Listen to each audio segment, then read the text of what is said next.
Oh, hello, log. Would you like to become some spoons? Let's cut you up on the bandsaw. Quickly.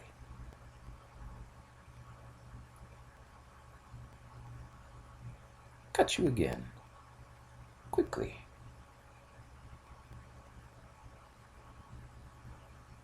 Now let's set up for deli slicer.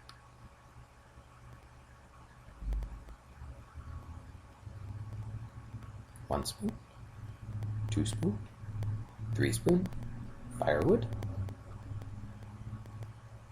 Let's look at the grain. That will do.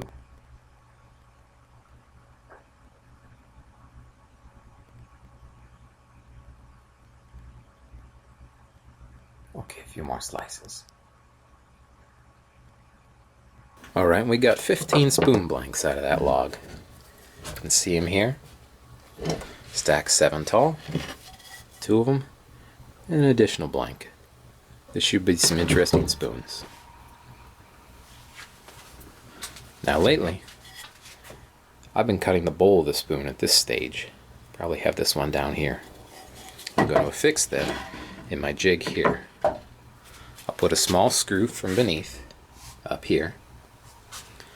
And then we're going to have this carriage with this angle grinder, with this bit, swing through.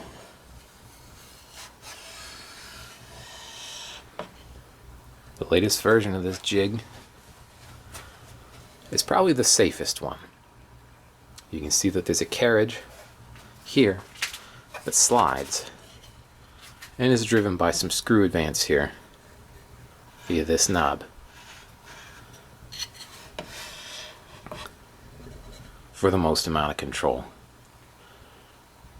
This much control has been making for much smoother cuts, and you'll see the result of that. Here we go.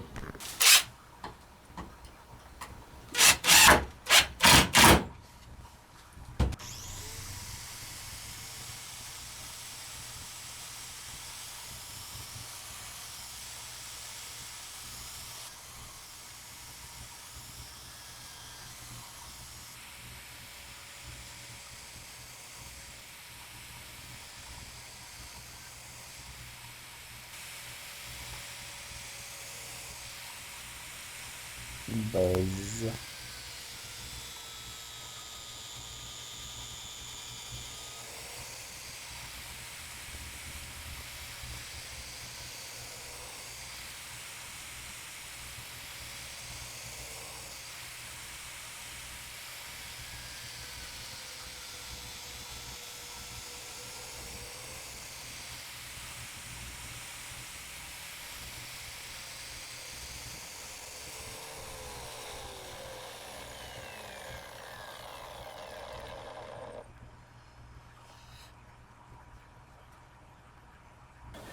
I eye the bowl for top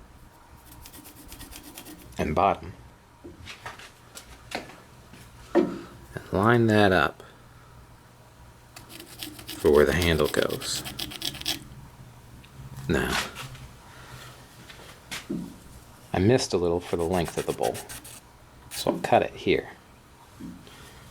On the other end, I need a better surface for the lathe. Alright, sir, get to the point. Zing, zing, zing. Let's get turning.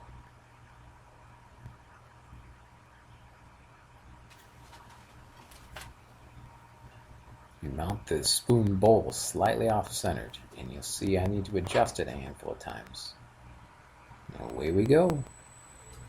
Concentrate on the spoon bowl, and make sure that it's centered around your axis of rotation. You'll see me start and stop a couple times here. So I'll just take indication cuts off here off the ghost image.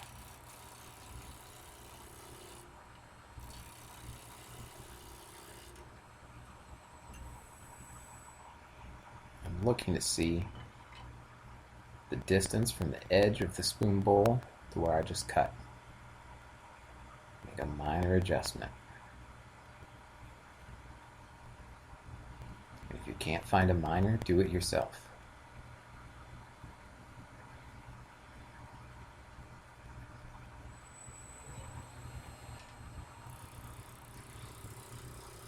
Delicately cut off that new ghost image.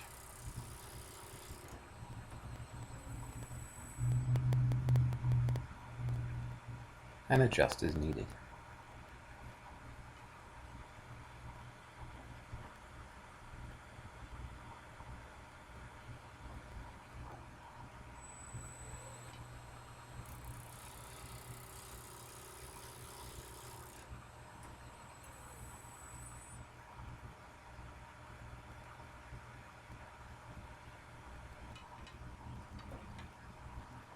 Looks like this will do. Move the tool rest in and get shaping. I have to advance my tailstock here because my drive center is slipping.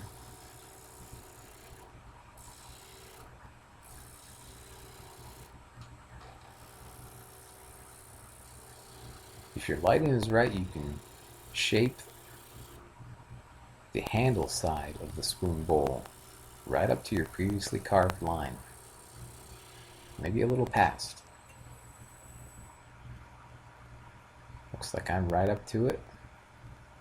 Looks to be good geometry. So I'll start some smoother cuts here with the skew. Up on the bowl, it doesn't really make much of a difference. If anything, for me, the skew just gives a more continuous cut. Now let's rough this handle.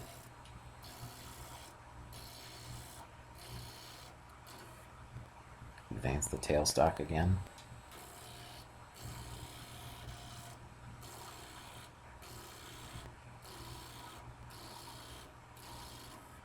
So just fun turning. The closer you get to the center of the piece, the more tempted you are to provide support laterally for the piece, especially with the roughing gouge. Take off as much weight as is reasonable. Feel free to support the piece however you see fit. You'll start to see a spoon come out.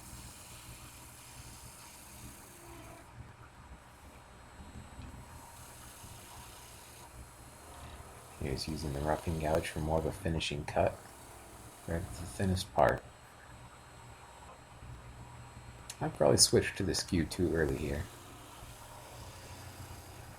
Just means the piece will take longer. But this is the extended version.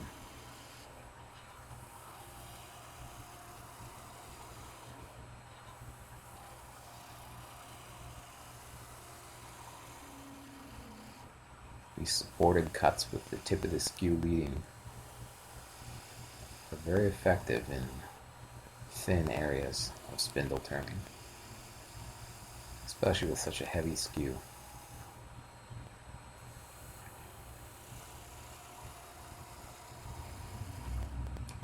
They also, like a hand plane, tend to leave a very nice, continuous, smooth flowing curve. Let's rework that finishing cut, transitioning from the bowl to the stem again.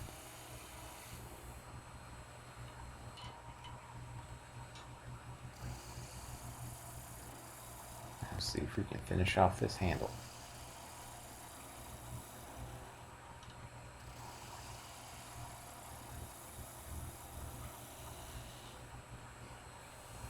Seems fine.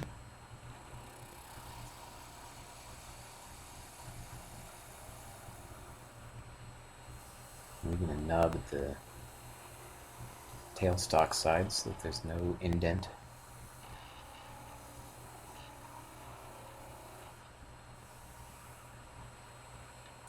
Let's drop a little piece of detail in here. Roll the skew in from one side or another. And a little bead pops out. You can stop here, but it's fun to clean it up. Keep the details crisp.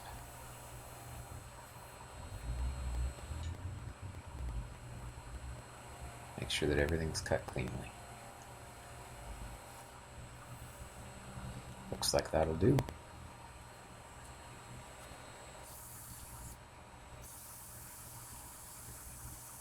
Sandpaper is not terribly necessary on a piece like this, turned with the skew chisel. But it feels so soft afterwards.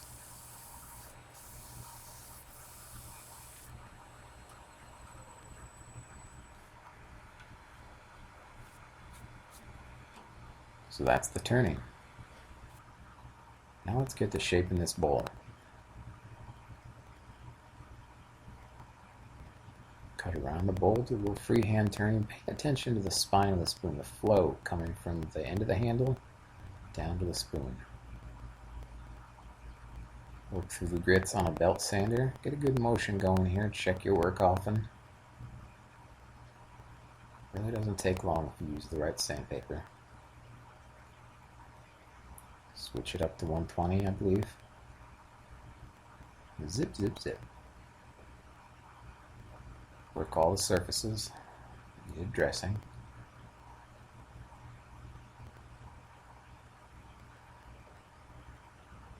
I like to take off the scratch marks with a random orbital sander. I skipped that step. Try this laxative lubricant for finish.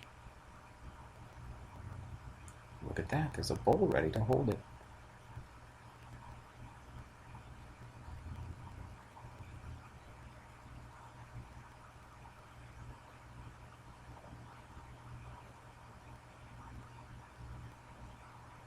For just your average tree limb, this sure does have a lot of interesting grain. Ah, there it is. Good commercial. Oh, zoom out, sir. Thank you.